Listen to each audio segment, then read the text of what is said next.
भुवनेश्वर आज लोकसेवा भवन ठारे मुख्यमंत्री श्री मोहन चरण माझी अध्यक्षतार भुवनेश्वर कटक पुरी पारादीप अंचल को नहीं इकोनॉमिक रीजन गठन संपर्क में एक उच्चस्तरीय बैठक अनुष्ठित हो जाए। समग्र अंचल सहर गुड़ी को ग्रोथ हब भाव विकसित करने स्वतंत्र कार्यक्रम प्रस्तुत करने को मुख्यमंत्री बैठक में परामर्श देते।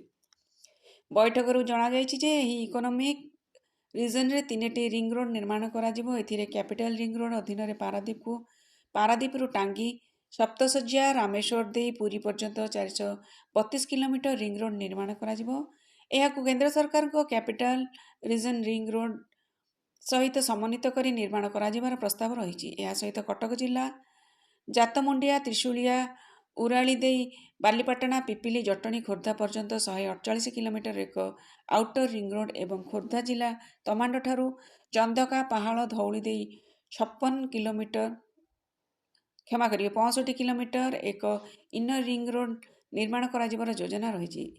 एहीपरि समुदाय 645 किलोमीटर 3टी रिंग रोड निर्माण कर सहित योजन पुरी ठारू कोणार्क पर्यंत 32 किलोमीटर रेलपथ एवं कोणार्करू भुवनेश्वर भाया निमापड़ा दे 70 किलोमीटर रेलपथ निर्माण कर योजना रही। जेहेतु यह पारादीप को संजोग कर तेणु इकोनॉमिक रीजन गठन होगा संपृक्त अंचल गुड़िक शिल्प क्षेत्र में व्यापक अभिवृद्धि घटिबो।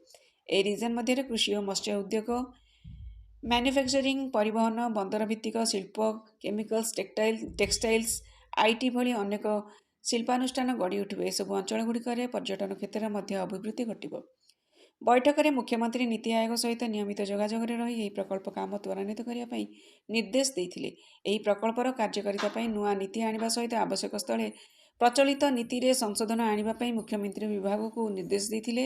एसहित एसबू अंचल गुड़िक पर्यटन क्षेत्र में विकास पाई स्वतंत्र दृष्टि देवाक से कही। बैठक में गृह और नगर उन्नयन बैठक गृह और नगर उन्नयन मंत्री डॉक्टर कृष्णचंद्र महापात्र प्रमुख शासन सचिव श्री मनोज आहूजा उन्नयन कमिश्नर श्रीमती अनुगर गृह और नगर उन्नयन विभाग प्रमुख शासन सचिव श्रीमती उषा पाढ़ी मुख्यमंत्री प्रमुख शासन सचिव श्री शाश्वत मिश्र पौर निर्देशक श्री अरिंदम डाकुआ प्रमुख ओडिशार रजत महापात्र रिपोर्ट।